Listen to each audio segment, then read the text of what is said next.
All right.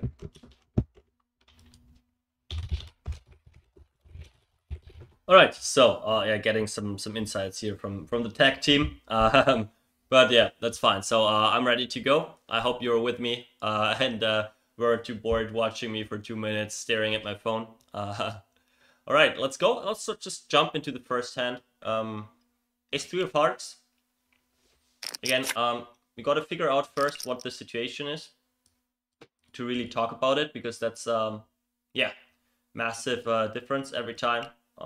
This year we want to see the start. So we played 25-50 heads up game with 250 in ante in the middle. You see, like, my smile, I can't hide it. It's 25-50 with 125 ante each. So again, for everyone who watched me the last times, I explained that every time, and I will continue doing that because it's so different. This is not 25-50. You need to understand that. We have pretty much 325 dead money in the middle, so it plays way more like a 100-200 game, right? It's like just buy the dead money in the middle. Now it's like, obviously the blinds are different, so there are the odds we're giving people, right? So it's like usually in a 100-200 game we maybe open raise to 500, so that means villain needs to call 300 to play for the full pot of 800. Which means like 37.5% equity that he needs to realize. Right, so let's have a look at this open raise size here now. 230. What does that mean? Villain needs to call 180 to play for a total of 710, which means 25% equity realized, right? So we need to understand, even though this is like more than 4 times the big blind, this is actually an incredibly small open raise. Well, we can compare it now to, let's say, 100-200.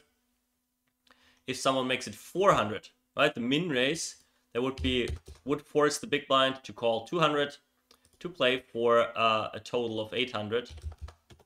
And that's more what we are seeing here, right? So this here is very, very close to min raise. And something seems off that I said before. No, it needs to call 300 to play for a total of 1,000, obviously, before.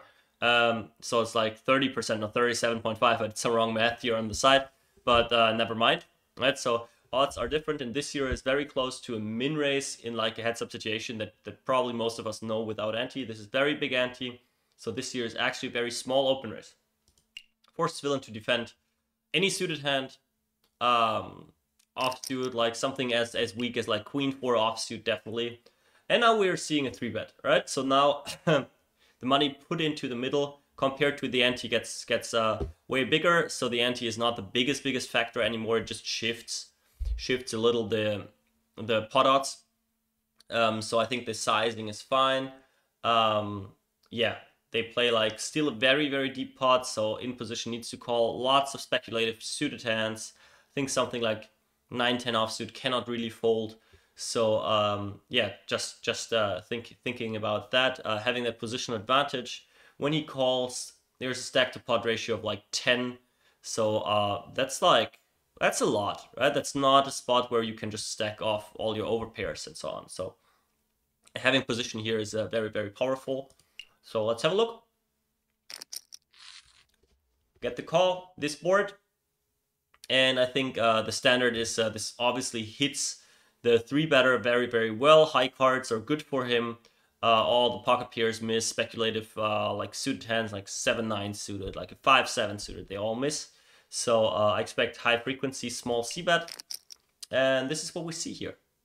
Button should have a little raising range built around pocket 4s, maybe some queen jack, maybe some gut shots, backdoor flush draws. But yeah. Now, the big blind has new knowledge, and the knowledge here is in position did not raise. So it's very likely he doesn't have pocket 4s. So the 3 is kind of a brick. Not bringing really the 2 pairs. I mean, 3-4 suited, yes, maybe. So I would tend to build a range that goes direction all in now, like 150% pot maybe, 10-16,000 then, and we have 21 left to go like a linear sizing direction all in. And some smaller stuff as well, right? Like pocket kings, pocket aces. They want to take that big sizing, and some queen X, some some nutted hands, they are more like into some balancing lines, like a smaller bet or a check. And yeah, let's see what happens before I just take everything away without seeing any cards.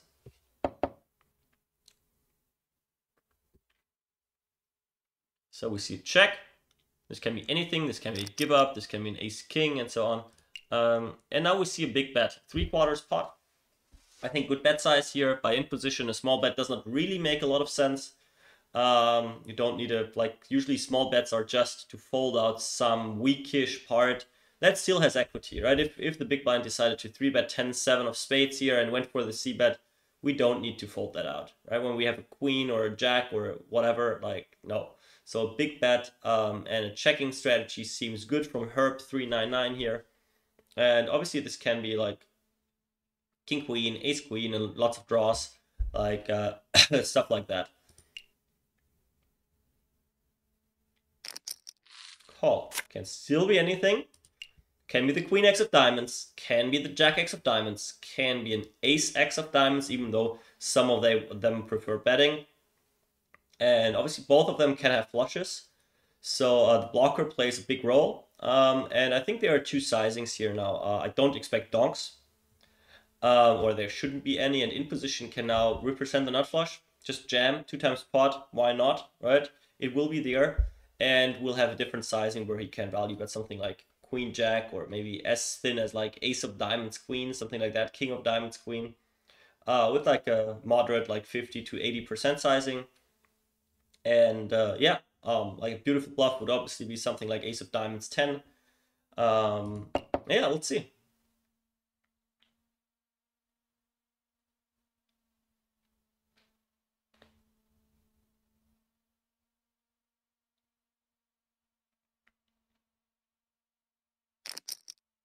Right, so he's taking 8,000 into 11, like just in that 50 to 80% area. So he's not necessarily repping the nut flush. Can have some flushes, obviously. Some queen jack sets. So now what to think about in like Rivendell's shoes? He probably has lots of bluff catcher situations. Having a diamond is always good in a spot like that. Blocking a queen is, I think, better than blocking a jack. So just having something like the king queen with the king of diamonds should be like an easy call. And yeah, he can build some jams as well. Ace of diamonds jack seems very tempting. Like an ace king with the ace of diamonds or the king of diamonds seems very tempting. So let's see what's going on.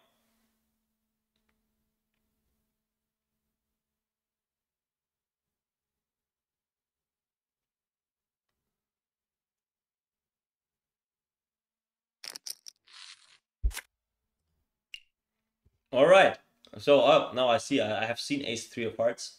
All right, so now what do we see here, right? The king 9 of clubs is like a standard pre-flop call, standard flop call, turn mix, I would say, and river mix.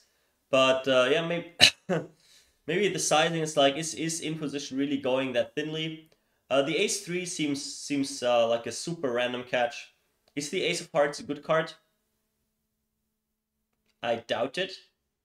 Like ace of hearts has lots of floats that are potential bluffs here on the river. Like can be as weak as like an ace 8 of hearts that can call the flop. Ace 10 obviously, something like that. Ace 10 offsuit with the ace of hearts, 10 of diamonds maybe, that bluffs like that. So the ace of hearts is not necessarily blocking any good value hands.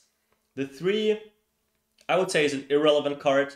Sure, villain can float pocket 3 sometimes on that flop. So we block the set of 3s, but yeah, should be a very, very small part of villain's betting range. So it's a random catcher. Like in the end, it's a bluff catching situation, and we usually don't like want to have good properties. With our 2 cards, we only have the 2 cards to fight with, and I want to influence villain's betting, value betting and bluffing range with that. Right? If I have that image in my mind that like there's like a wide range, let's represent that with one hand that has value bets and another one with bluffs. I want to have my hearts in that way that I'm not killing bluffs like that, but I'm killing value hands, right? And then the ratio is out of control, and actually I have a profitable bluff, right? So usually it's like, okay, the Jack of Diamonds might be a good card, or the Queen of Diamonds is a very good card because it definitely blocks value, right? So we take value away, like not in that ratio, but just to showcase that. But Willem is never bluffing when he has the Queen of Diamonds, so we keep all the bluffs alive. Now I think the 3 is irrelevant on the value side, and the Ace of Hearts is rather bad on the bluff side, I would say. So it's like maybe even a slightly bad catcher. And yeah, I think actually the river is kind of random, but the turn I think is too loose, being more or less drawing dead to lots of hands, and the bluffs have incredibly good equity. Like this King 9 has not only the 10 as an out, but also the 9, also the King, and that Ace 3 should just be a turn fold. Like hitting an Ace doesn't give you a nut hand. You might just run into King 10, you might run into Ace Queen, maybe even some Ace Jack. So yeah, I don't like that catch personally. Obviously it went well here. Maybe there's some sizing read. If this guy has it, he goes all in, or he bets at least pot and so on. So this is something we can never evaluate. But yeah, besides that, beautiful hand. I wouldn't do that catch. I would fold turn. I like the flop play, and that's about it. Let's get to the next one. Again, we need to understand the situation first, that we know what's going on. We play a 5-10 with a straddle, so 3 blind game, 5-10-20. With 16 ante in the middle, so 8 players, just 2 ante each. So really this is kind of a normal game, right? Like usually there's like a big blind ante in the middle in the ante-cash games. So it's like a normal 10-20 with like 5-10-20 with ante game. So we expect normal ranges. So this means they play rather like 100 big blinds deep here as we are used to it. Like here we have 40, there we have 50, but nothing special regarding stack size.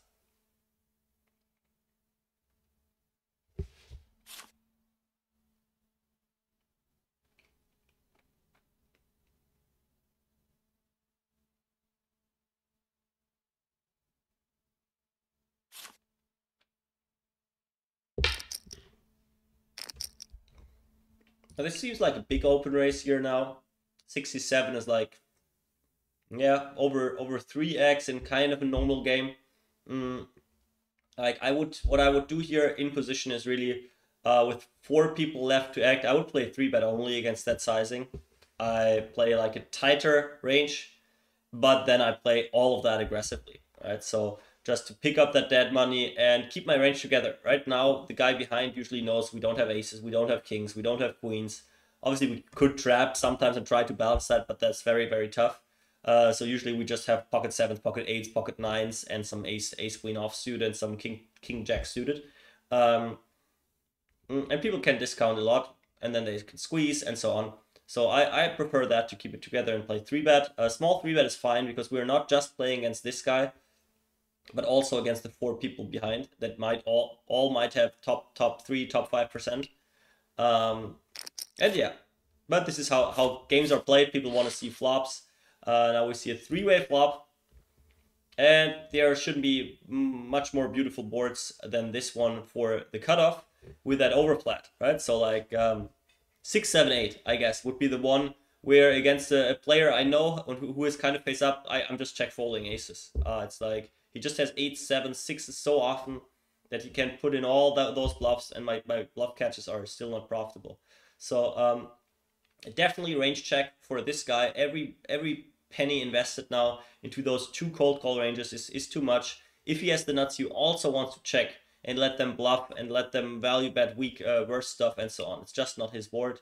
If he ends up betting here, he has a hand for sure. And yeah, but he goes for the good range check. And we see like a half pot, 130 into 252. Might be anything. And now a check raise, right? So now this check raise should be very, very nut already. I don't think you can check raise against the range I put him on. You can't check raise jacks for value. So you need something connected to the board, like a flush draw, 7x, obviously 7-8, pocket 6s, pocket 5s. And this guy super deep in position can easily build a raising range as well now, but call is the main play. And just play position being super protected. He knows he has pocket 4s, pocket 5s, pocket 6s, and so on. Now I missed this size. Can I go back there? Not really. Okay. Now he's putting in 6. I just expect a normal sizing on the turn. Now we have 16 into 2400. Yeah, 2/3 pot bet. I mean, he's still protected, uncapped. I could have anything. Yeah, I'm not sure whether he wants to bluff, like turn something like 7s or 8s sometimes to bluff. Obviously, he has pocket 7s a lot as well, but you can have 6s, 5s, still 4s, maybe 4-5 suited. King X of clubs, just, I don't know, do they need to snap? Like this check raise bet line into an uncapped range for 2 players just seems very, very, very, very value heavy, to be honest. Not going direction all in, doesn't feel that value heavy, but yeah.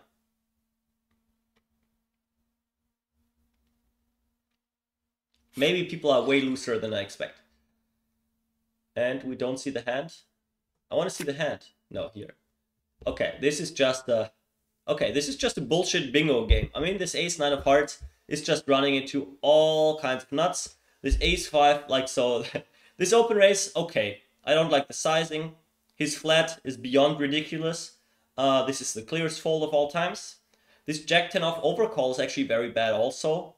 With that stack depth, even hitting a jack or a 10 doesn't help him too much against 2 reasonable ranges. I think 8-3 suited is close, whether he should overcall. And then check the stab is fine, just from how position plays. Let's just say he has ace-5 of spades, right? Then it's kind of fine. And the check raise is just like one of the worst hands you can choose. Running into death, kind of. It's a suicide squad here. Being lucky this time that this guy finds like ace-5, the call fold. Yeah, people are bluffing here. That's good. I keep that in mind for later. Let's go to the next one. I had 5, 10, 20, only 6-handed, so 12 ante in the middle.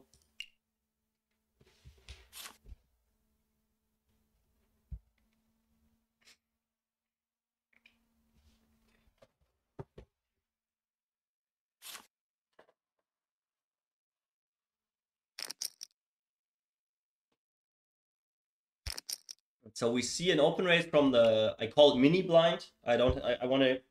Don't call it straddle and so on. Like that confuses me because straddle actually is the last to act. So I keep it big blind, keep calling it big blind, and then the big blind is 20. So this is the small blind, and this is the mini blind if I talk about hands like that. And we see an open raise. Sizing seems okay. 3-bet seems okay. In position with one guy left. Cold call for that stack depth. I don't like it too much.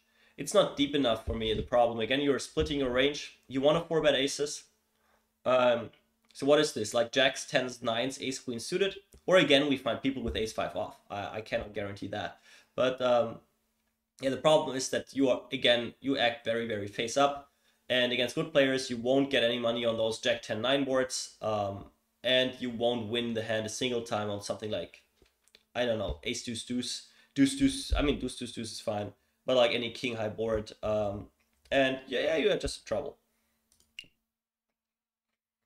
All right, let's hope to see some 3-way action here. No, all right.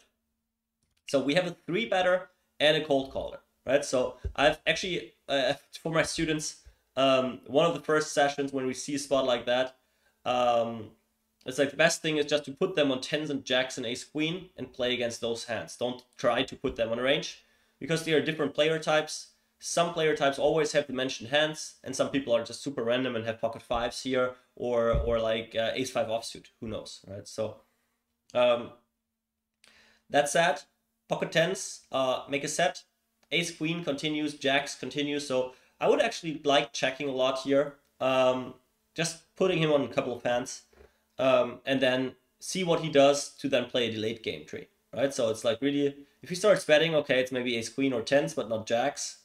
Maybe we can read something into the sizing. If it goes check, check, it's just lots of ace queen and jacks, and we can just blast it and win the pot always.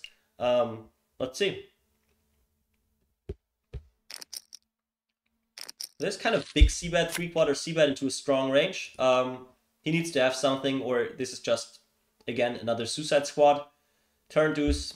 Yeah, I mean, I just put him on ace king and he will blast it in. Not sure whether that's the best play.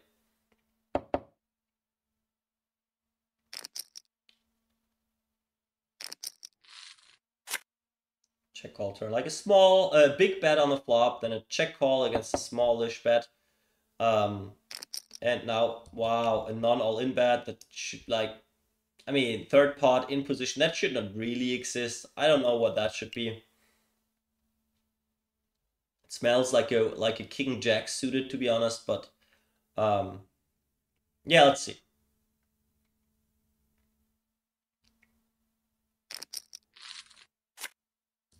Ace jack offsuit. So we have pocket nines, right? So this guy's just way too wide. That's good to know. Pocket nines, the 3-bet is perfect. This cold call is horrible. This is even too weak to call 4-bet.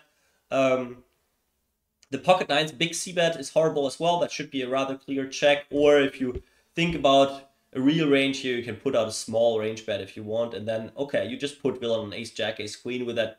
I mean, I'm calling that stupid river sizing all day long because the price is just too good. But c-betting big is the big mistake here. And yeah, just like into a range that should be in theory strong. And here, okay, he did have ace jack instead of ace queen. It's way too wide, but kind of still in that area. It's not that he shows up with a 7-8 suited here. So yeah.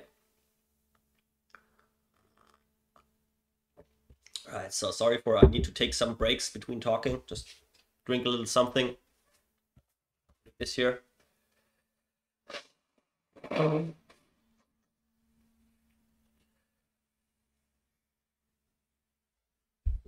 All right, so let's keep going. So yeah, beautiful 3 hands. Let's go to number 4 again. I think same one, 5, 10, 20, 2 ante. Large raise. This should be like a pot open. Yeah, that's a pot open from under the gun. Kind of makes sense with that small big blind. I don't know whether he does it because of that. This is just, you can attack that guy so easily with just playing aggressively here with a tight range, or just like never call and let him see a flop. Like this guy, play a tight range, make it 180. Like every hand you play, pocket nines plus if you want, ace queen plus 180, and he'll suffer. He will just suffer if his range is not like a super tight range, but so far we've only seen people being too loose and not too tight. So if he ends up doing that with like king jack offsuit with that sizing, it's just way too much dead money that he's risking to win those. What is it, like this year plus 16, right? There is 51. Just not a good risk reward. You can just fold, so everyone can fold so often, and like I see it in a way that he's opening into 7 uncapped ranges, and those 7 players can just team up, defend as a team, and tell you, yeah, he's risking 91 to win 51. We give it sometimes to him, and like, yeah, we have together, we have good hands often enough, and then we punish him.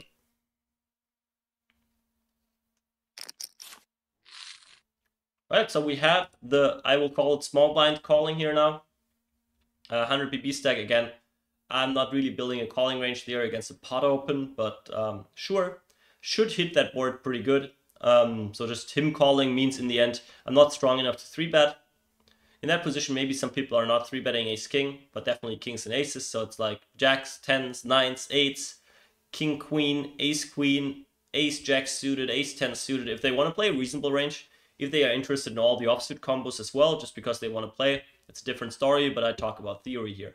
So this board is freaking smashing the small blinds range.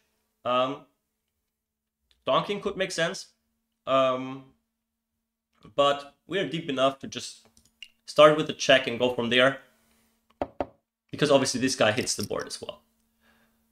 And now again, this guy is smashing the board, incredibly uncapped range. That means that usually big bets are not what you want, because just like putting too much money to strong hands, and he goes for a 3/4 pot bet. I don't like it, and like aggressive play here. Not only with, like, I'm not calling pocket tens here. I'm raising and go for stacks, kind of. Would love to see something like that now.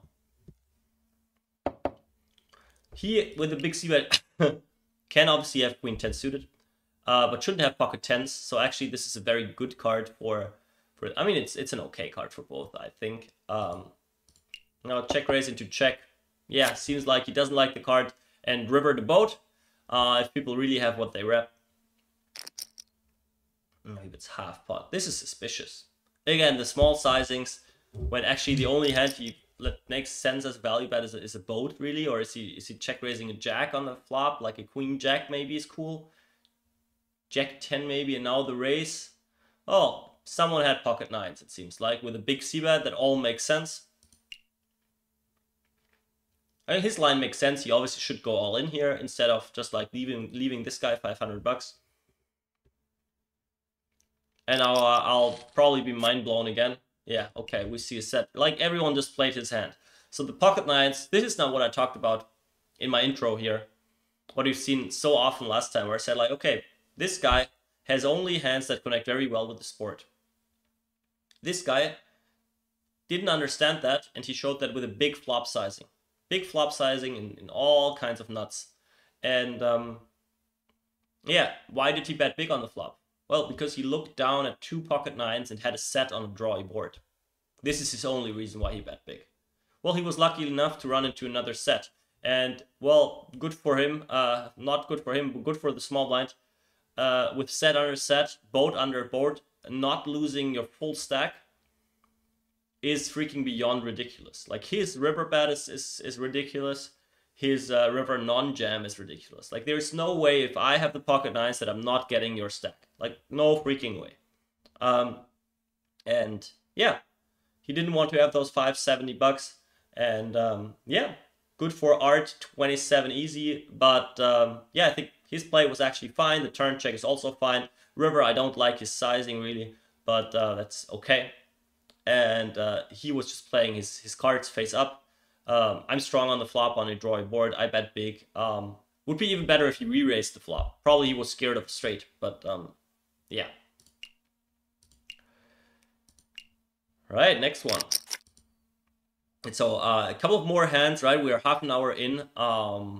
And so far my talking is okay. I just need to like work away a little here with my tea and so on. So we can do some more, another half an hour probably, and then jump into the action to play. And yeah, then I can let the bet and raise button speak instead of my voice. Again, same spot though, 5, 10, 20. He implements a limping range, which is fine from under the gun. In an anti-game, right? The price is very good. The open raise, you need to make it big to have fold equity, but without fold equity, well, you can just limp instead. So this can be a reasonable range.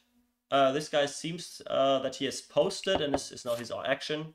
Just checks, so this is kind of like any 2 range, minus the top part. Good. Over limp for a great price. And a check. Right, so this guy has the strongest range right now, right? He should play something like, if he plays limp only, maybe like top 30, top 25 to top 30% range. This guy has any 2, minus the part he's raising, so probably like bottom 80%.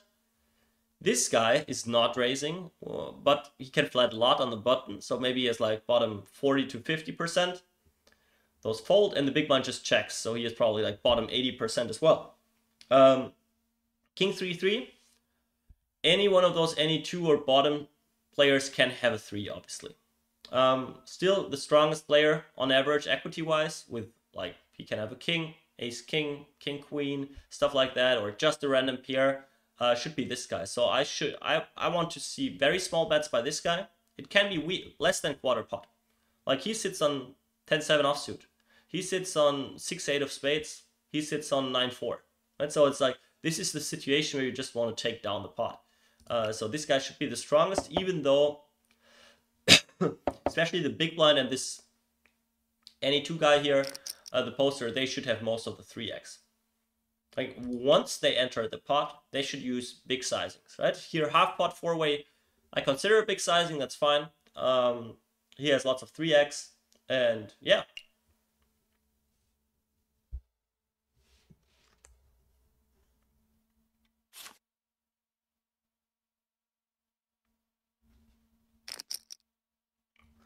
Another guy who is likely to have 3, is check raising. So someone who is very likely a 3, like very likely, but like relatively, is betting on the like bigger side for that situation. The big blind is check raising, who is very likely to have a 3. He would just fold his 9-4. Like, I mean, this guy is now cold calling after checking. So it's tough now. If you sit here and you have a 3-4 A 3 and no kicker. I think folding is not bad. Like this here is so freaking strong. Like this smells so much like pocket kings. It can be a flush draw. It can be pocket kings. It can be ace 3 is probably fast playing. King 3 suited limping maybe. Depends on the player how wide he is. But pocket 3s, unlikely with that action that no one has 3 actually. But yeah, we need to keep that in mind. Actually, this guy is the strongest right now with that cold call, I would say.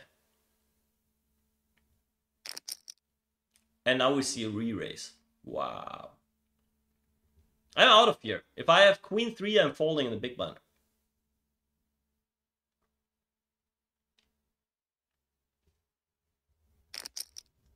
Maybe I can't help myself, but I think it's a good fold.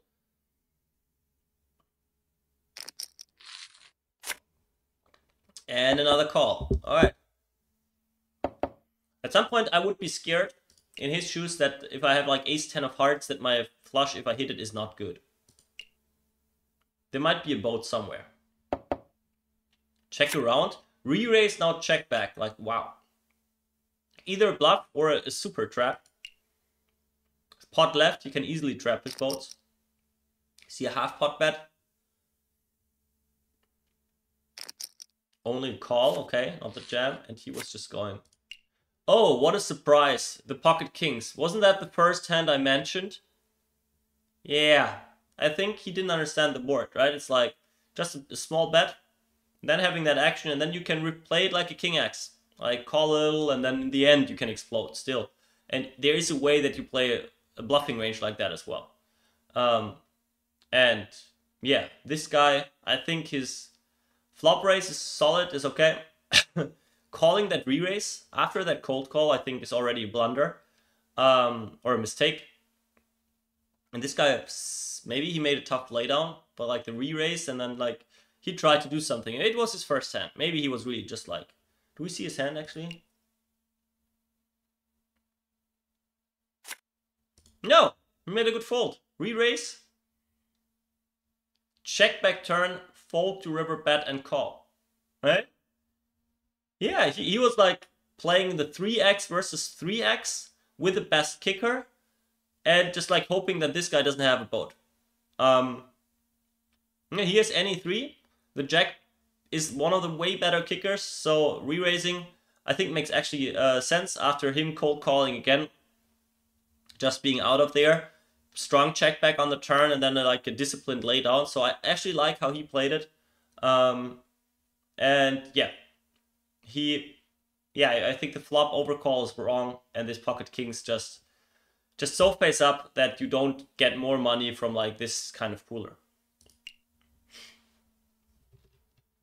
Wow, what a hand. Love it. All right, 10, 20, 40.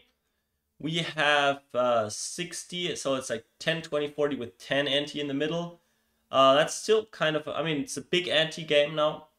40 is the big blind, total ante 70, so yeah. Plays bigger than that. So this open raise might be fine now, actually. The sizing wise, I mean.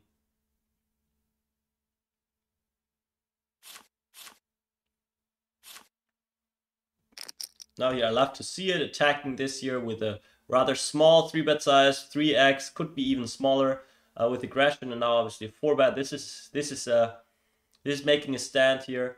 Yeah, 4-betting range. I mean, can be some bluffs like king jack suited, like ace queen offsuit, but also it can be like obviously ace king, kings, aces, queens.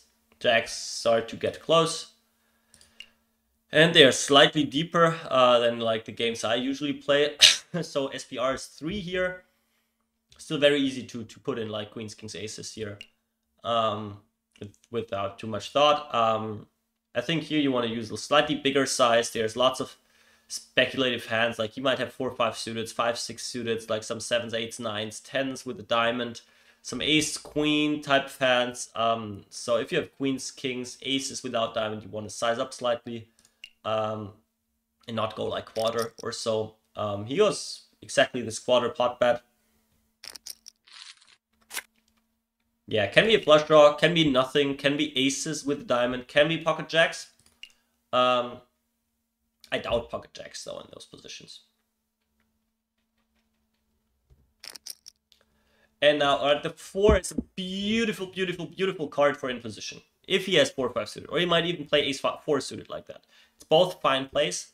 And he obviously calls every flush draw on the flop. And now into a protected range, again, going directional in. I mean, it's fine. There is a range that does that. But it's like, oh, everyone sees, oh, this is a good card for this guy. And he keeps betting. So this smells like strength, or obviously some ace-king, ace-queen with a diamond.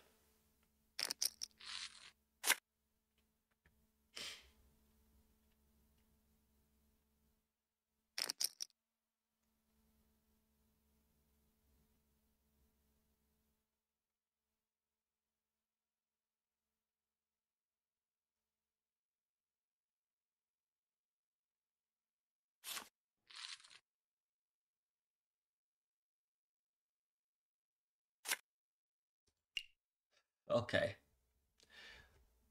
We watch Bingo play again. So I mean, this is something you should figure out after 2 orbits. If someone's 4-betting hands like this, he will be crazy in all spots, and then you're just not folding. I mean, this is obviously out of this world. The open raise is out of this world. The 4-bet is out of this world. The flop C-bet is okay. The turn bet is out of this world. The river jam is okay. Yeah. Okay, I mean, tough to comment on like big recreationals having fun, right? It's his right to have fun, and our job is to figure out when people are crazy, and then just wait for the spots and calm them down, right? He just doesn't have enough value hands to support some bluffs like that.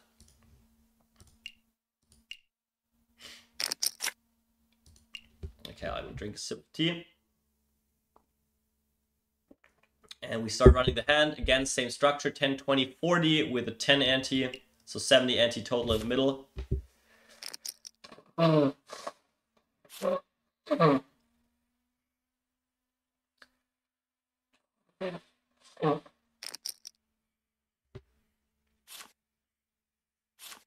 of same action.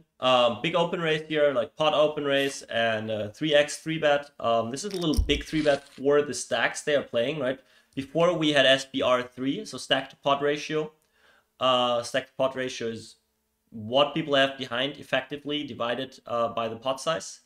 So this is 3.5 and it's a 3-bet pot, right? So it's like usually you want to adjust that a little for several risk reward reasons. And yeah. Anyways, okay. So we play a very shallow 3-bet pot here. And obviously this guy can have 10s, jacks, ace queen, king queen. So again, we should not see any big bets into this super strong range. Half pot. Okay. I consider half pot big-ish here, right? It's like, this is never air, I would say. Like a king 9 of clubs, the 3-bets that way is not betting half pot on that flop. Like, no. I like the size down here, right? Straight on the board. You still want to value bet maybe some sets, some 2 pairs, and force villain to call weaker hands with that 3rd pot sizing on the turn.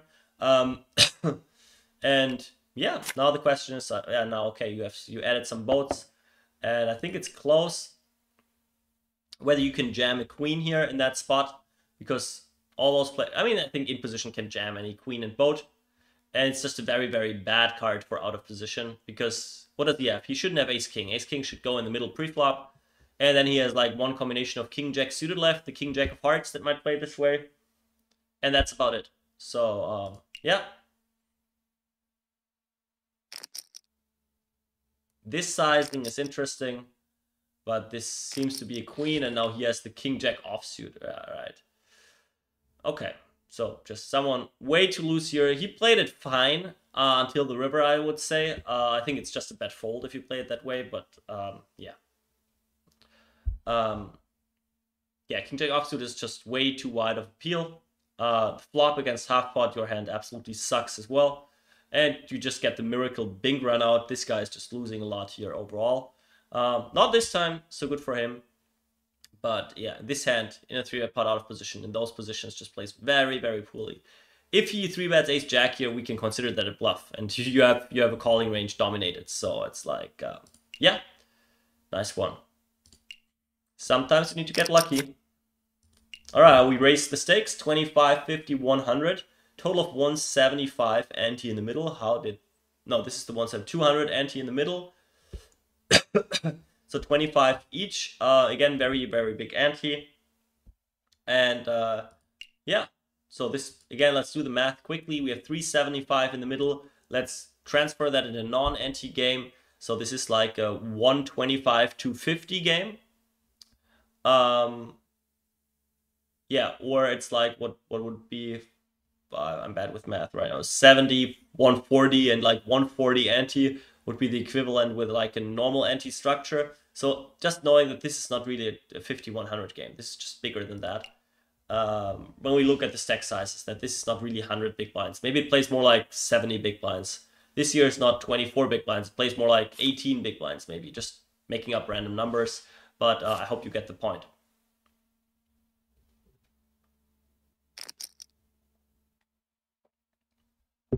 So with that shallow stack behind there, that could just, or should rejam a lot. I don't like this big open size. It's again pot open.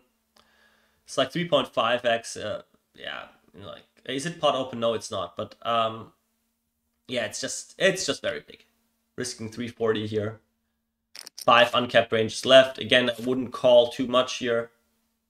Rather 3-bet my hands that I want to play. Take advantage of people defending king jack offsuit or just folding dead money. But anyways, we have a 3-way pot.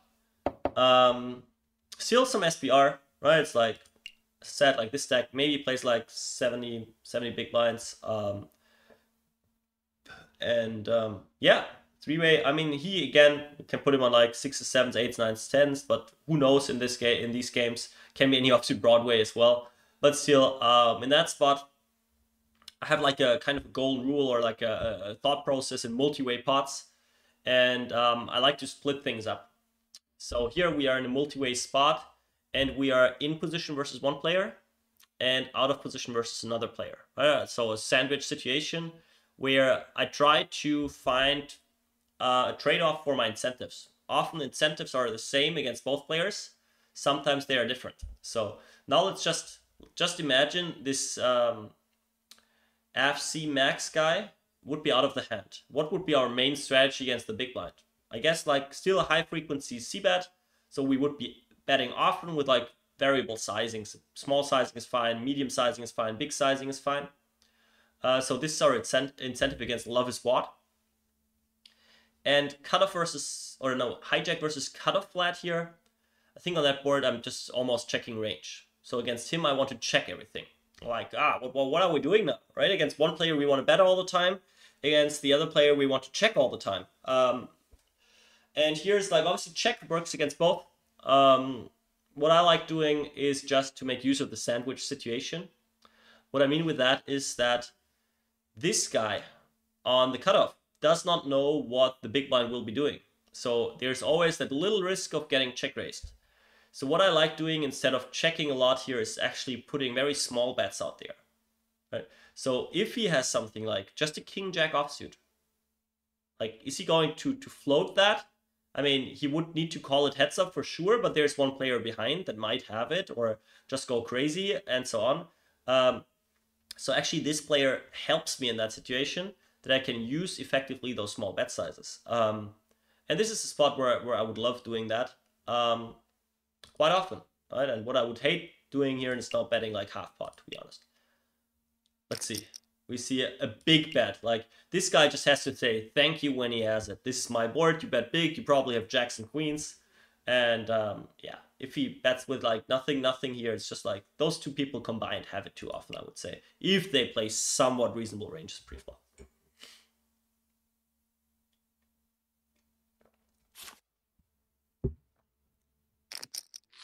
All right, so now this is what I call like we cleared the situation. The cutoff is out. The guy we were actually more scared of. And now we got what we wanted. We bet like, okay, a big size against this guy. and get a very, very dangerous turn card. He obviously has lots of 10x, and he should do some donking here. We have some flushes, but probably not enough for that SPR. SPR 2, I think any 10 can stack off. I would love to see a lead here. I'm not expecting it though. And yeah. We should make use of that by checking back a lot. Ah, here we go. Loving it.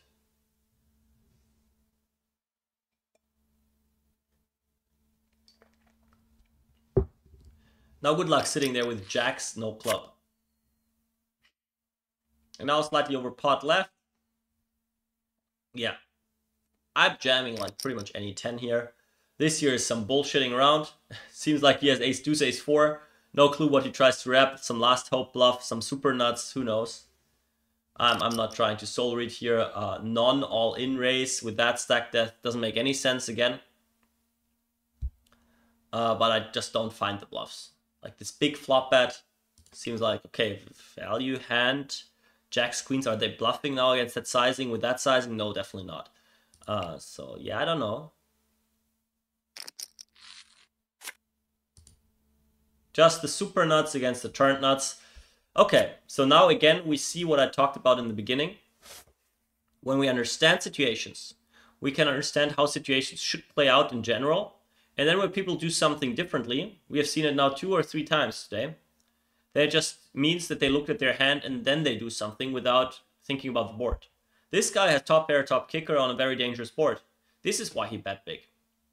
This guy called a big bet on the flop because he has a flush draw. This guy bets the turn because he has a flush. No clue why he doesn't jam the river himself. Like I'm fist pump snap putting it in here. And okay, we see it. I mean, this is always the case with selected hands, that we see lots of nuts versus nuts situations where lots of money goes in the middle. But again, that the king jack of clubs didn't get stacked here is not how the game works. So yeah, and this ace 10 big bet is, I mean, not a big mistake. You can do that with that hand. But I'm saying when he does it, he always has a hand like that. And I doubt that he does it with like a king jack off one club to balance that out. So I'm just reading big value heaviness, right? When you have a bluff, you think like, but he might have it, and he, and so on, and so on. Which is true, right? Which is just true. So yeah, let's do one more maybe. See whether that is a big one or a small one. 10, 20, 40.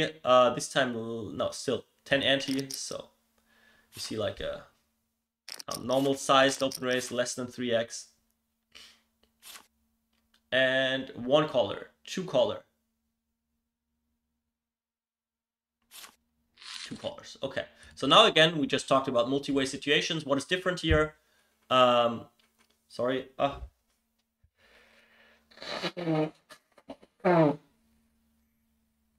Is that incentives pretty much align.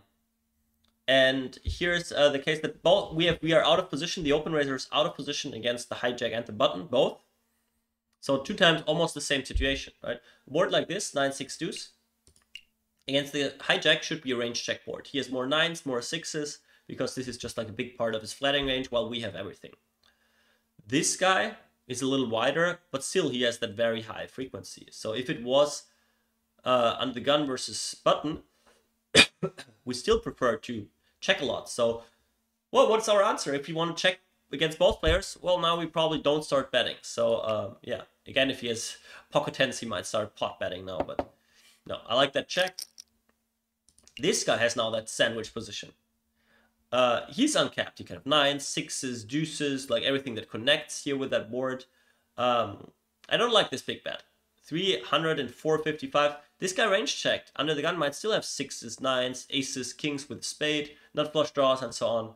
So betting here, this sizing, without having it, doesn't seem like a good idea, right? And if that is the case, then it is not a good idea betting when you have it either, just because it's easy to read that. So I read strength into that again. And like, we can just, like, button can just play his position, continue with strong hands. And yeah, this guy can then react.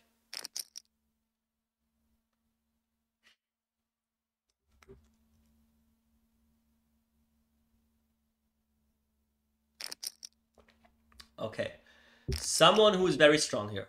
bets big to show even more strength. Someone who is strong on that board calls that big bet, and someone who is, well, might still have all strong hands, decides to raise against strength and strength.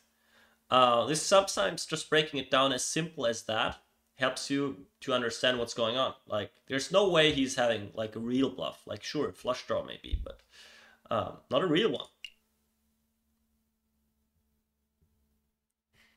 Call.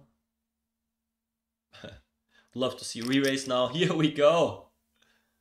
And he can still have 9s and 6s. After that big bet, he does not need to raise against that big bet. Obviously, he can have 7, 8 of spades and just ripping it as well. But and we are like 200 big blinds deep here.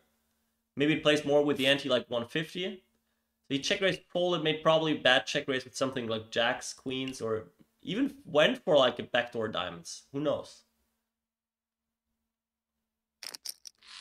Just a call. Okay, now we're playing weird half pot left. Out of position, just calling for half pot left. Interesting. I doubt that this guy has a re-raise folding range here.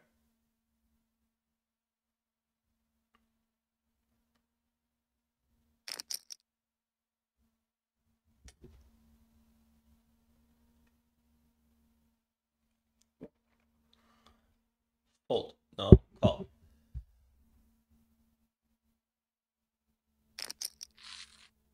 Seven, 9, 6. Okay, so I mean, it's exactly what I said, right? It's like strength versus, I mean, it's not 6s versus 9s, but kind of the same, right? It's super strength versus super strength. Now I want to see what this guy had. What he decided to check raise versus strength and strength. Oh, aces for protection. 200 big blinds. Wow, this is absolute horror. What he's doing is just building a pot to get in trouble later, right? Like playing at 7-8 suited here. If this guy plays correctly on like any runout, aces are not winning a shit. Yeah, this is just like falling in love with your hand pre-flop and then not adapting to the action. But I think I nailed it, right? We have super strength here with a big sizing.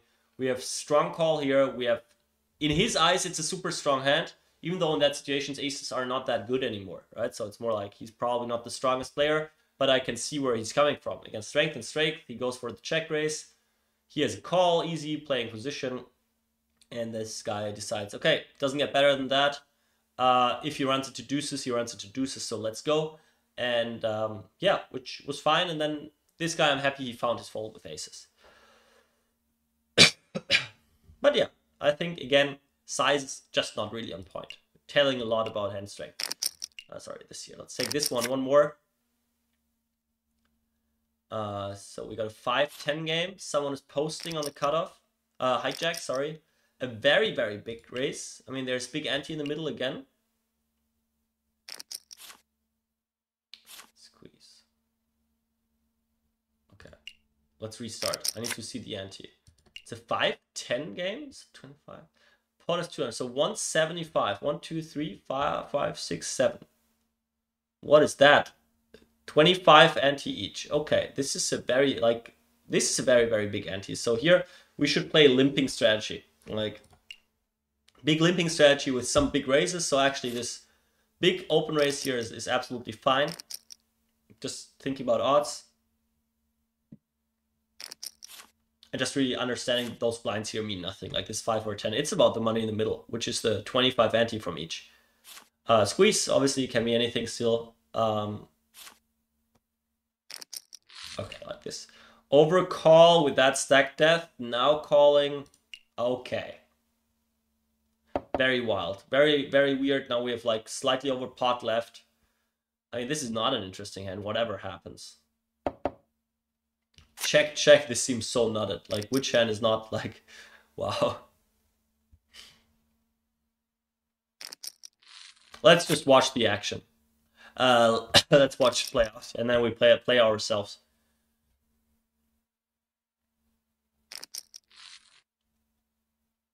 Okay, this is a bullshit bingo hand for the end. So we had a couple of bullshit bingo hands where we have seen that poker is really not dead, and some people are having fun splashing around. Like you're cold calling a squeeze with ace-6 offsuit. The king-9 of diamonds check back is actually not that bad. It's like maybe the one hand that is fine. and then calling it down. He definitely had a read on like this, let's say, NE2 guy. But very often when players tried to be reasonable, they were just telling again their hands with their action, especially with the big sizes. And yeah, I hope you enjoyed those hand breakdowns, and I'll let the guys know that we are ready to jump into the action. And I'll take a quick 2-minute break and hope to come back with some good action on the table.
All right, I think that looks good.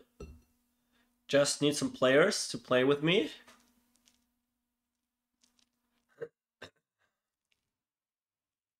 Like some fresh air in here on the side of the balcony. Got a new tee, so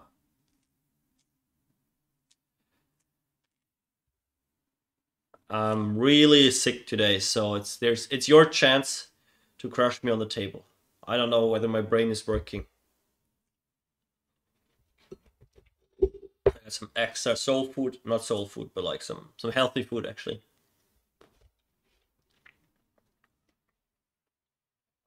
All right, now it's getting cold. Freaking freezing in Vienna.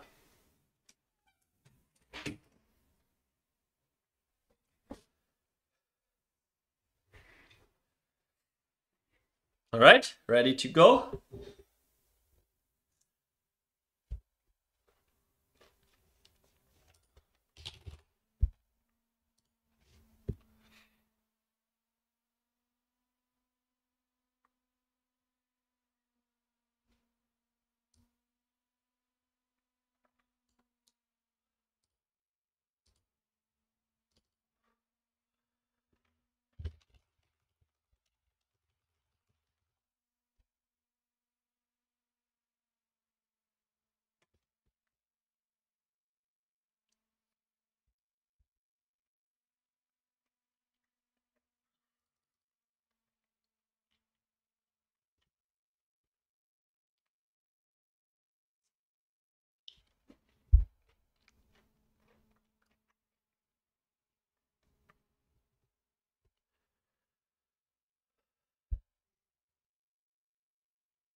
Yeah, so just waiting for action.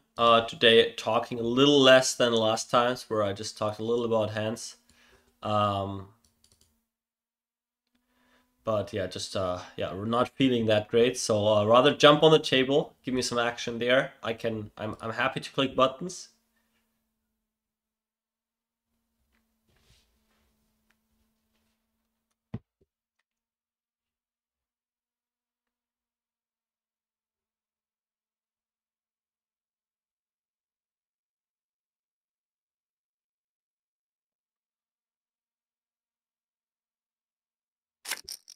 Yeah, here we go. Shh. Start with a little heads up.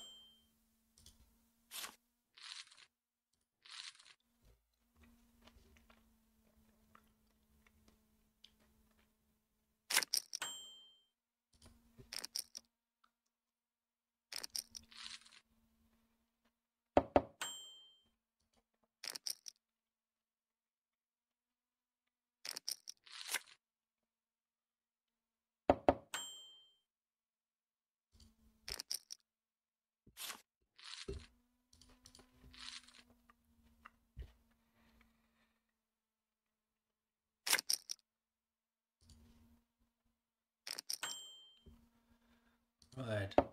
So limping range and this range.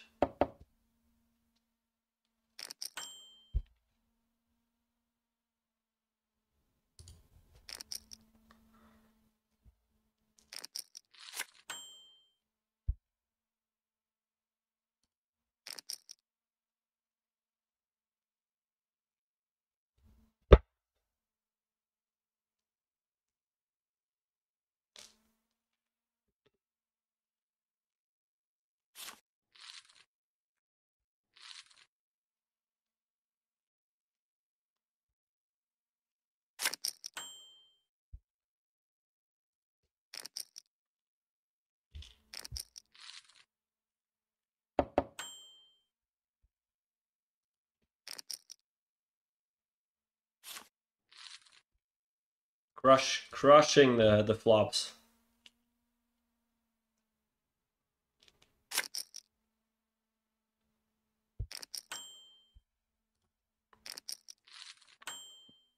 If I keep hitting like this today, wow.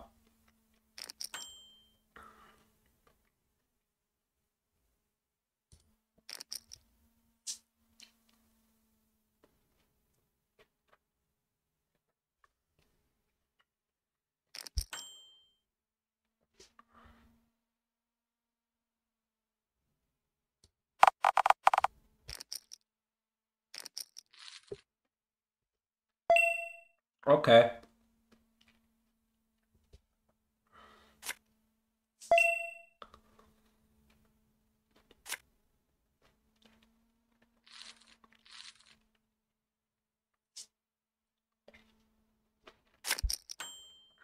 Yeah, that feels unfair. Just hitting everything. Sorry, buddy.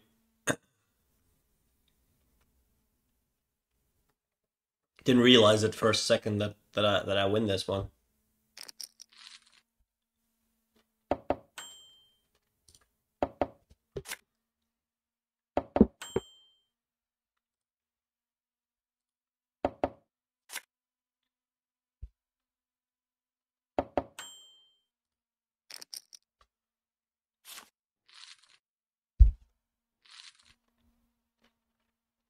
Hello, CSSSS. Welcome back. I deleted my notes, so I don't remember anything, to be honest, from last month. But I know your name.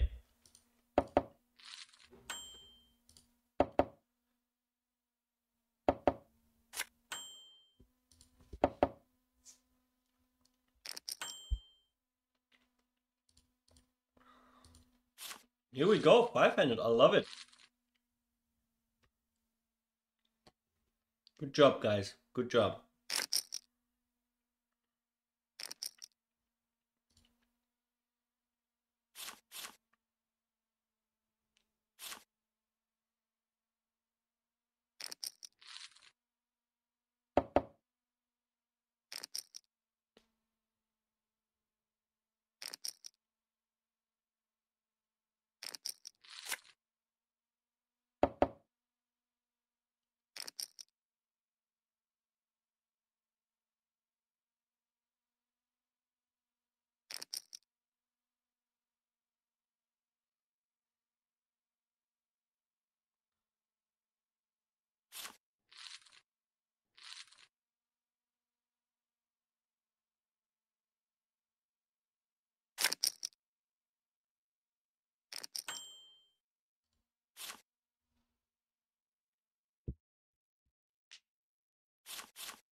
Oh wow, beautiful.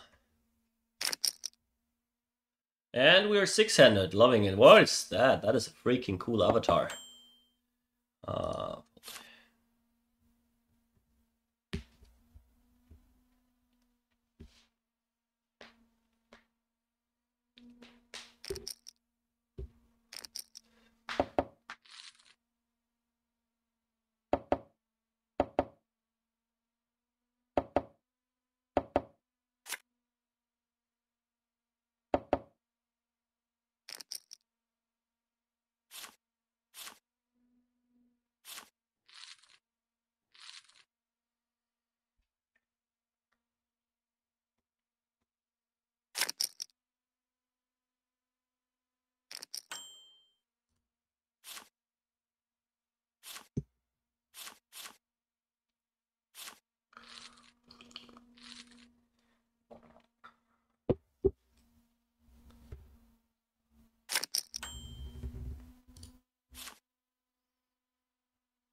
okay.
Okay, nice hand. Aye, aye, aye.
Oh, welcome.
Well, where did everyone go? 3 seats open, guys.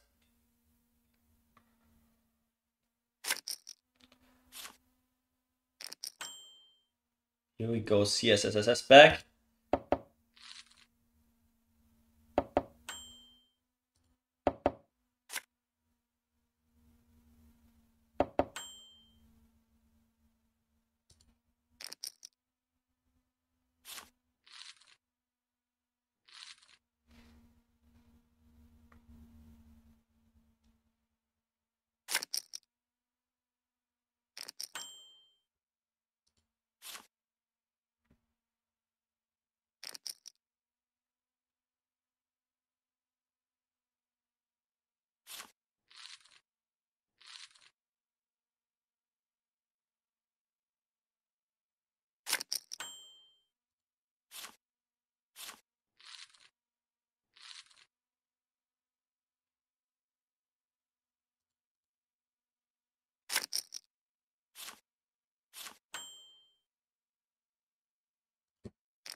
Whoa.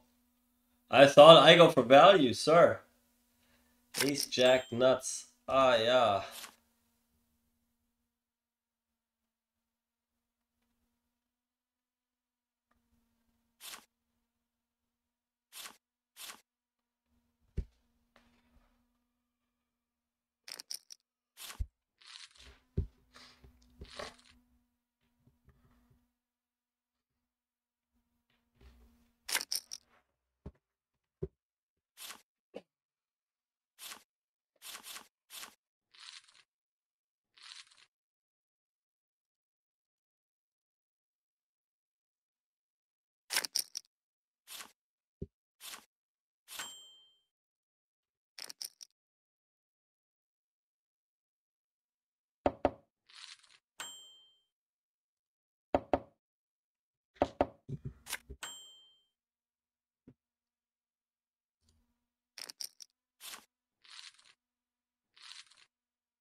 Ooh, dead flip.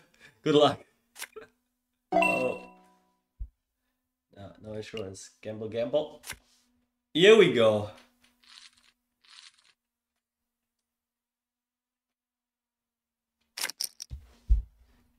Nice hand, sir.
A little card dead here.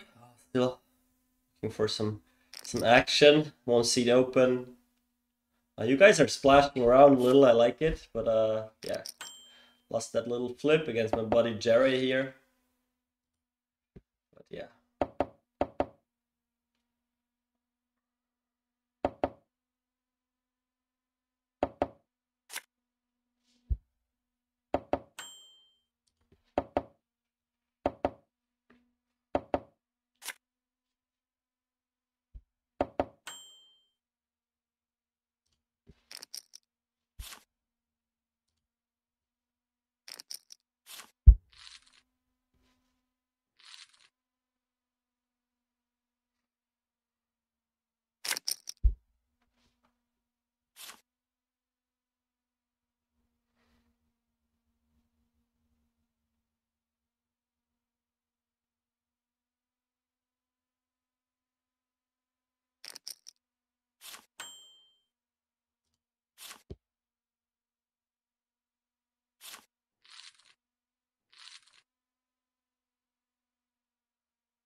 What? Oh, yeah. 8, 9, 9, 10, 10, 8. Just potting a random ace.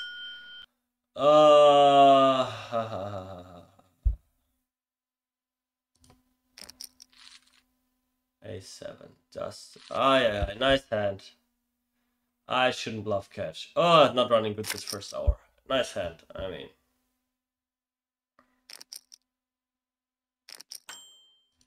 Probably not playing well either. I mean.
Ay.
Right, first hour of playing is over. We got another 2 hours ahead of us. But I'll take a very quick break. I'll just let you steal my blinds, get something to drink here. Yeah, back in 2 minutes. Don't steal my blinds too fast, guys, but it's all cool.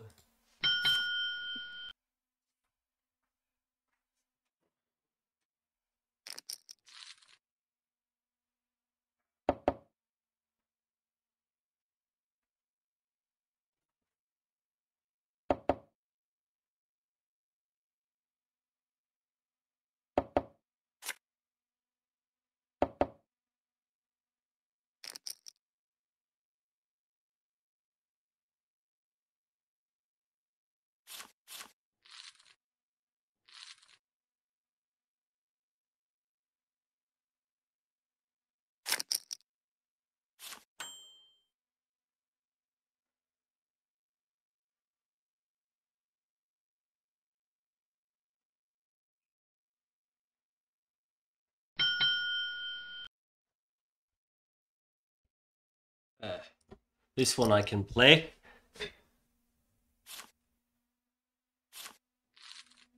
Nice.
Right.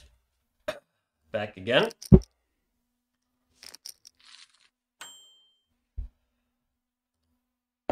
Well, let's see. So far, you guys got me. Every decision I made was wrong. Bluff catch the wrong spot. Euro fold the wrong spot. Try to get better at that.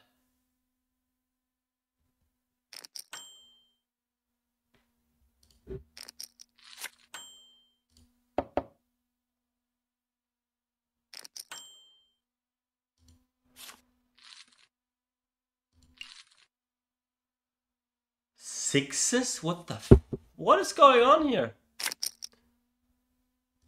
Okay. I don't understand why you're betting flop and turn, but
Oh, welcome.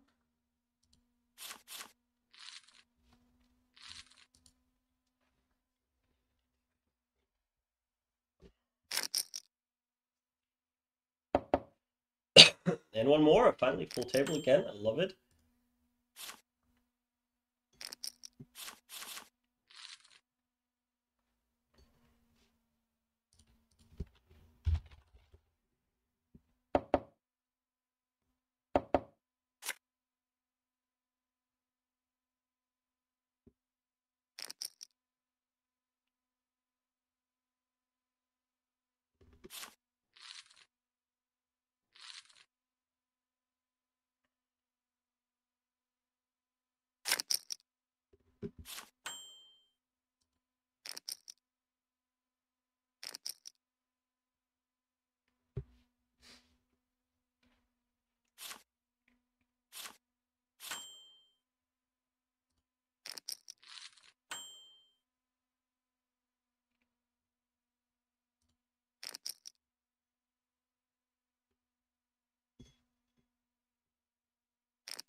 Hi.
Nuts everywhere. Ay, ay, ay, ay, ay. Yeah, yeah, yeah, yeah, yeah. Nice hand.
So, that was some calm half an hour. So I feel like gotta make something happen here. Be great to get someone a little deeper, so it's very shallow stack, so I can't do much with my shitty hands. I want to play some bigger pots and splash around, so only one deeper stack here, so I'm ready to play a little. But you seem to make the nuts every hand, that makes it tough, and against the others I think I need a little card run. 25 big blind stack here.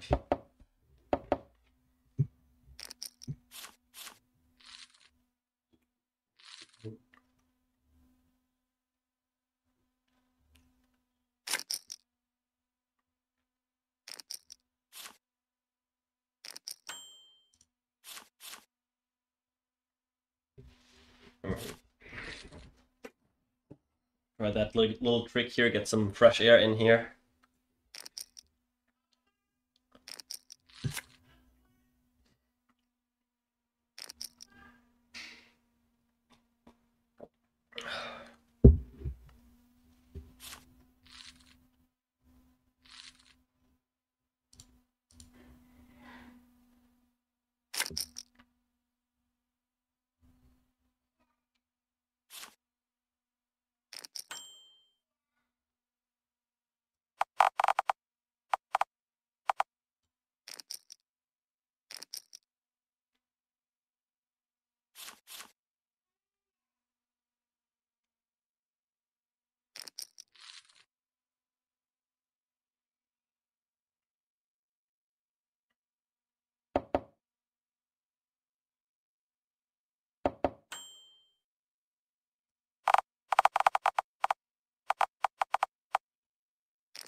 Okay, I told you I gotta make something happen, so ready to splash around now.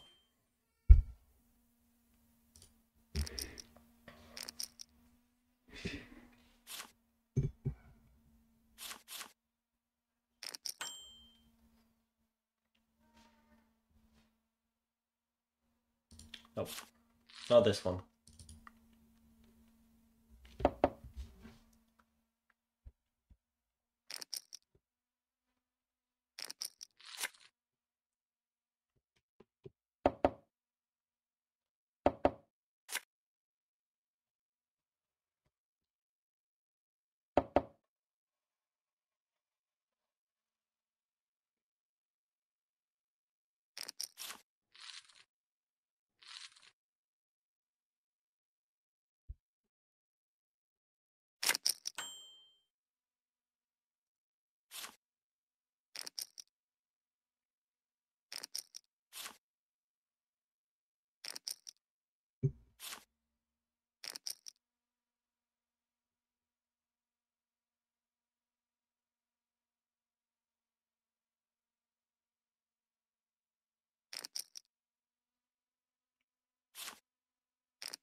An 8?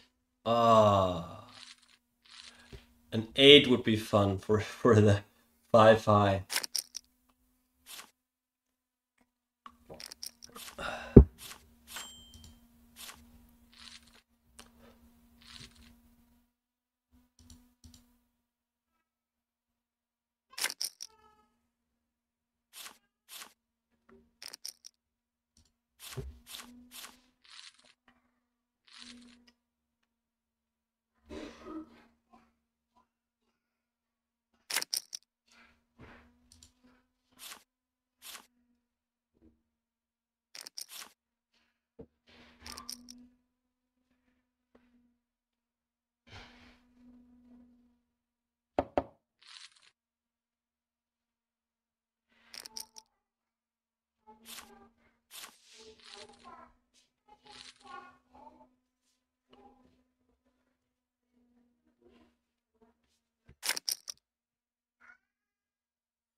Ooh.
Hallo?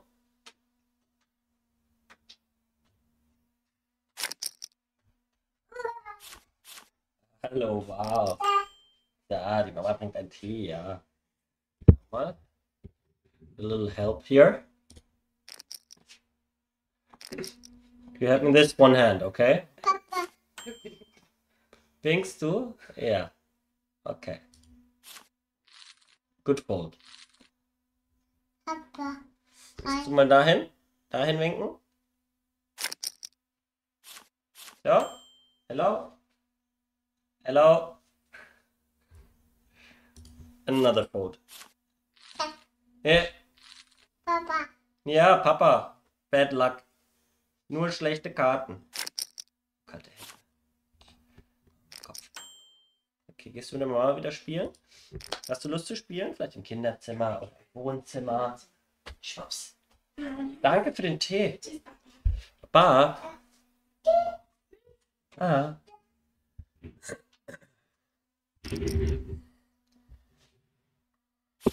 Alright, someone just woke up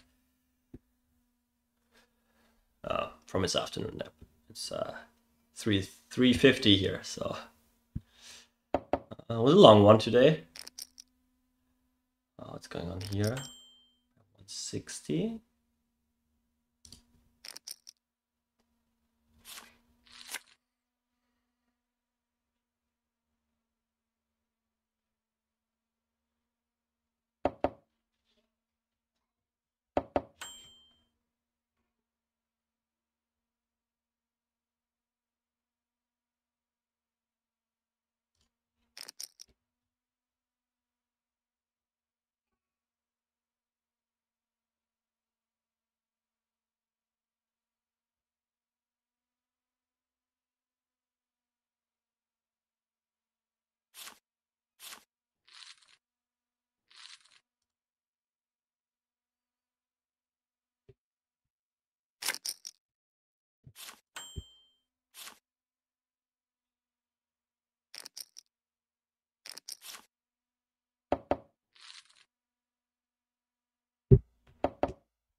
Oh wow.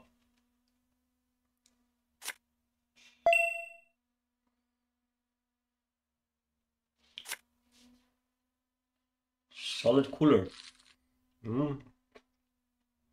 Very lucky indeed. Wow.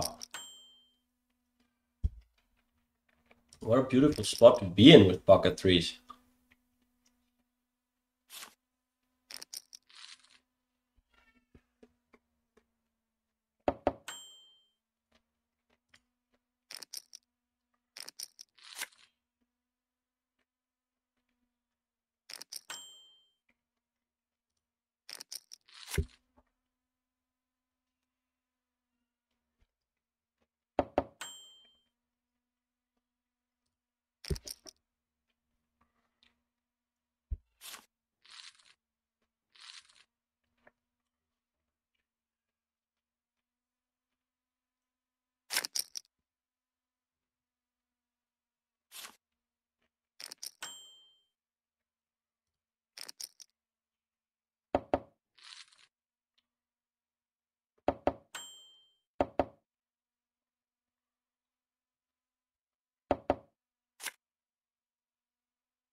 Oh, always nuts. Come on.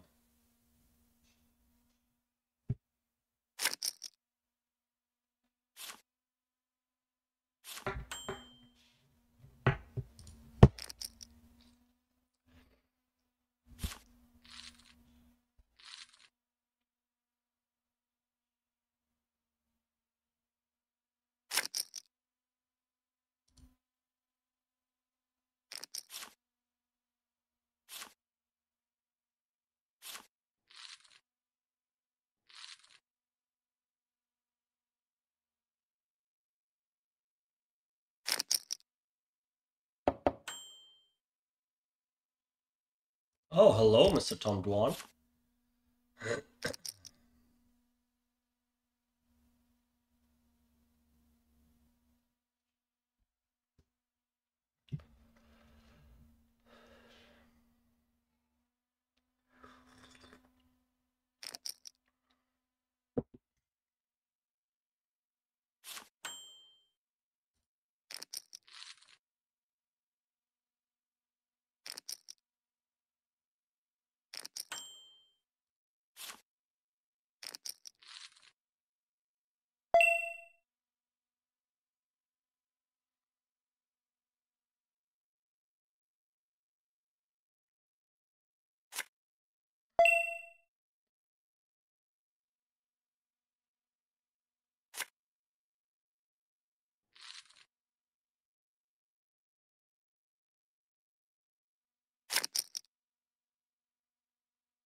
All right, so Mr. I always have it, WYEU. So we got one more hour to go.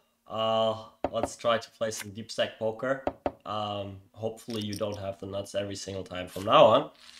And I'll take a very short break after my big blind, I guess, and be back in 2 minutes then.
Alright, so seems like I only missed one hand. Let's go. Let's go, guys. Last hour. We still got 2 seats open. Lots of back and forth with the short stacks. Just money goes in the middle. That's what it is. Now we got my buddy CSSSS, who seems to be here every time I'm playing. And I don't know how to pronounce it, so I just call it W-Y-E. Yeah, like you chose the letters that are most difficult to pronounce for me. And Mr. Tom Dwan, obviously.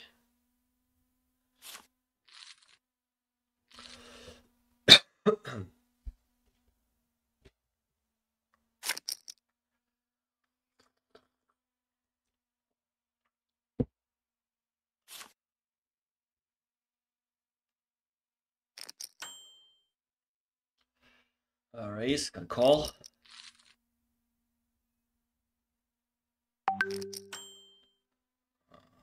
Pot. Call.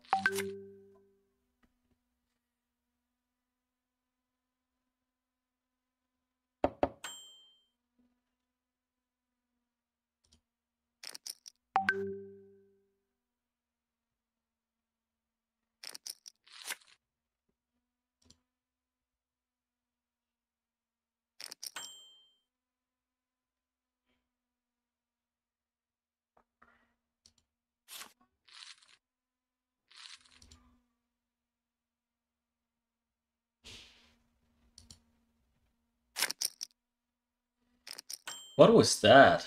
Nice hand.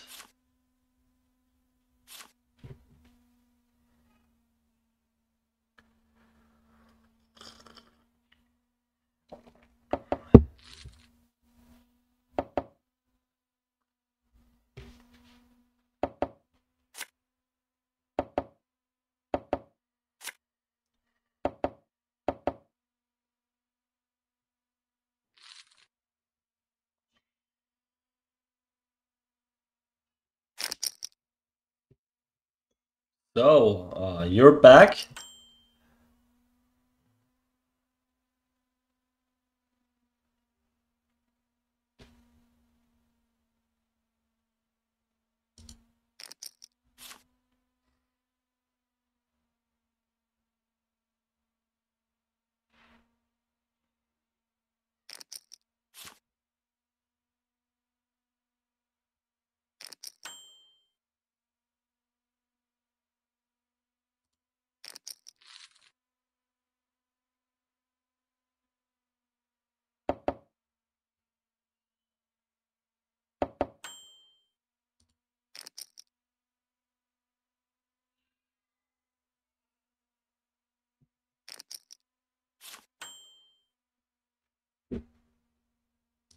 Too strong, just too strong.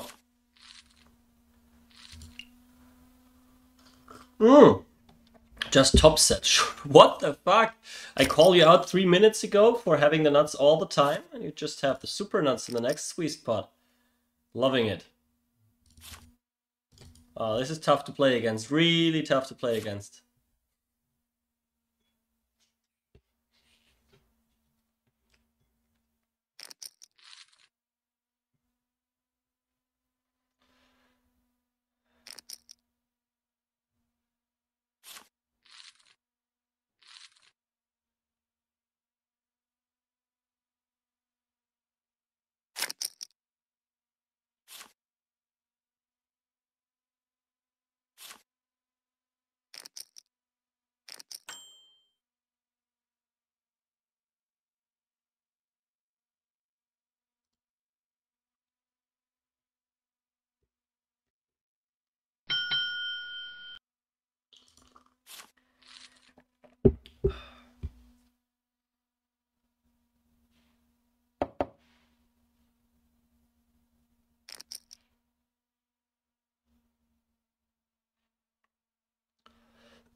Bad timing for a walk.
Oh, wow.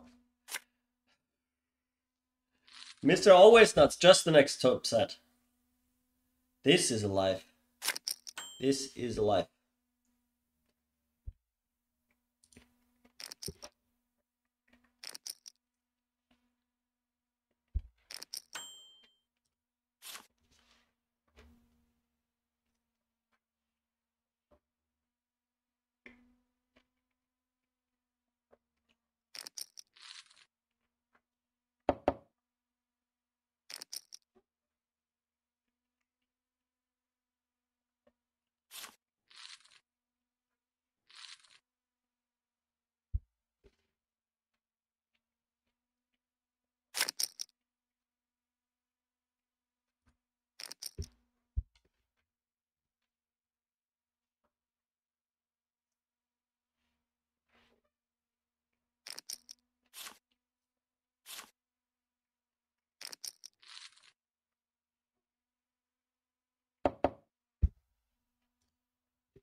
Mm.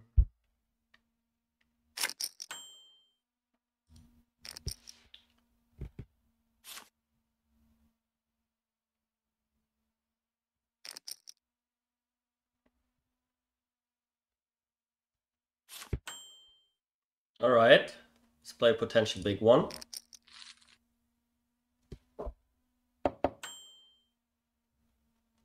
You check king 9 deuce.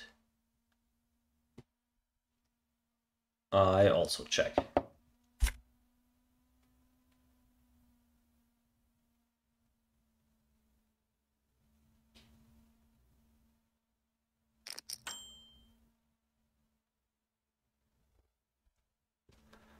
It's yours.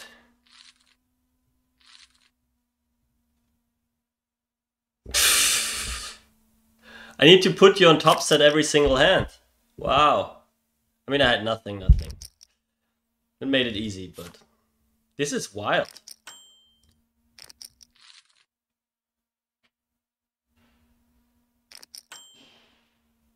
This is really incredibly wild. So many like pocket nines, top set, pocket kings. Another pocket nines. The set over set with the pocket threes. Someone is running freaking hard. Like, this is a little cooler here for that stack death.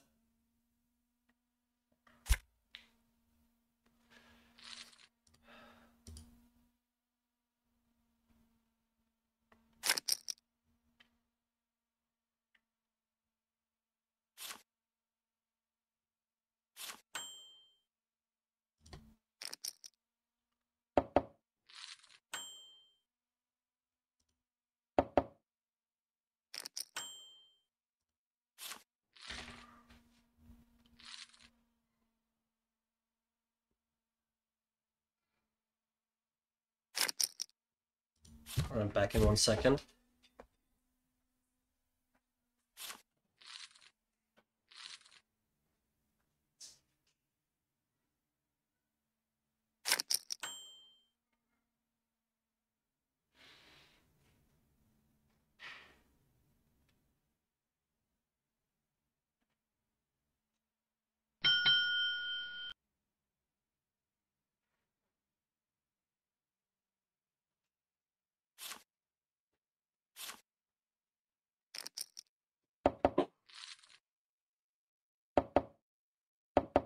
Okay. You got my button, guys.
Why am I bluffing? At least top 2. Come on. Wow.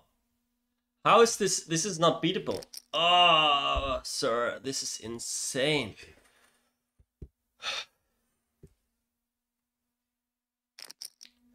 This is insane.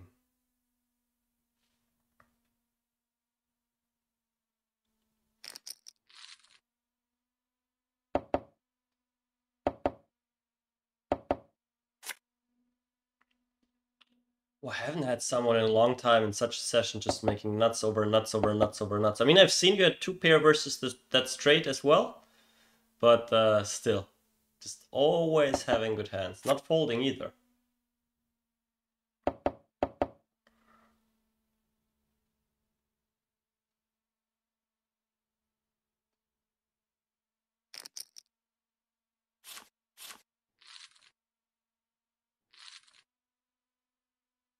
Oh, just the nuts.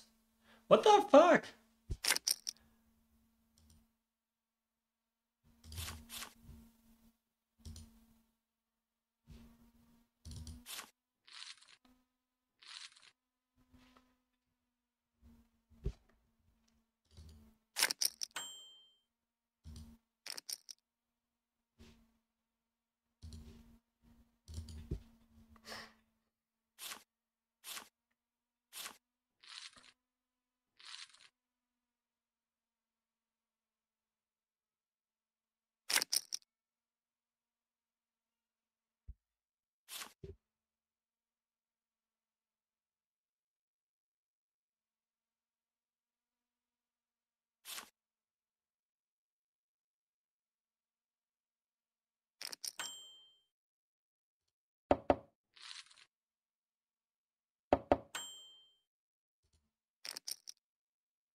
Ooh.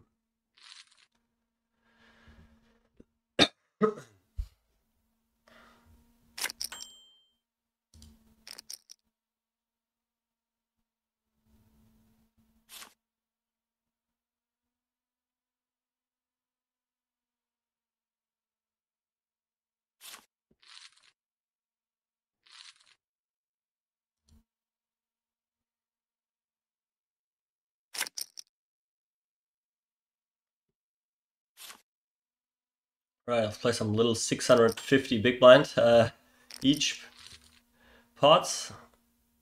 I put you. Oh, usually you check your top sets, so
okay, so we got 3 seats open, a good 20 minutes left. Happy to play 3-handed, obviously, but what about 1-2 more players?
Right, 10 more minutes on my clock.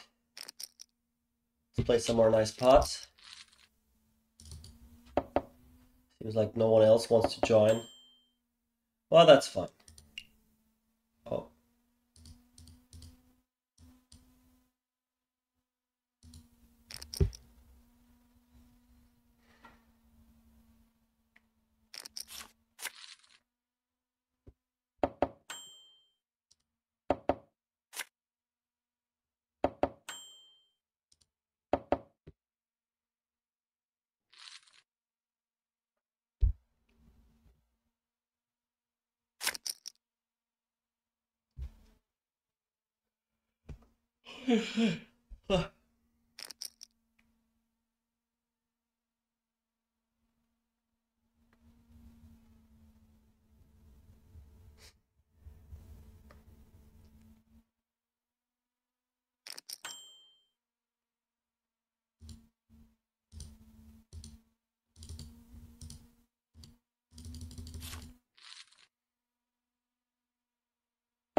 I'm not expecting anything else, but I'm not folding a king that I'm checking back.